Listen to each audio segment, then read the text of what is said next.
Yo, here's my story. Not much of it as glory, but yet I was young, watching guns explode. My homies were left dead in the middle of the road. Only 3 years old when my grandma left me in this cold world.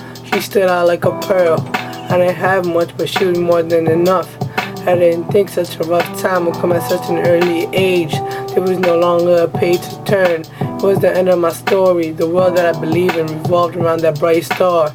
Even though I didn't know much, I knew she had a special touch on my life. My heart had so much for the one that loved me the most and chose to treat me like a son. I felt like I won everything there is to win. I wish I had one more day in your arms. My feelings towards you grew since then. Your name was engraved in my heart. I remember the start with that smile. I hated the ending, how breast cancer took over your life.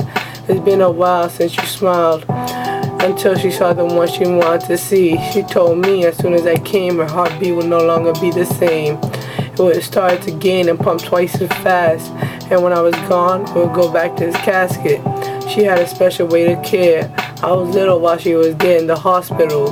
I walked in, was playing with my torch, just as I was supposed to since I was a little boy. I looked up and saw the meaning of life in front of me.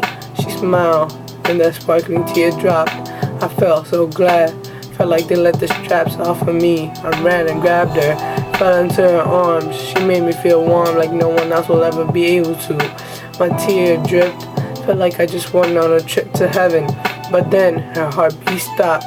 Everyone was screaming and starting to shout, while my tears started to travel down my cheeks as I opened my mouth to speak and say, "Where'd you go?" Her eyes opened. It was a wish granted from God. She wanted to see me one last time. She opened her eyes and said her last words, "I love you," and went back to sleep forever.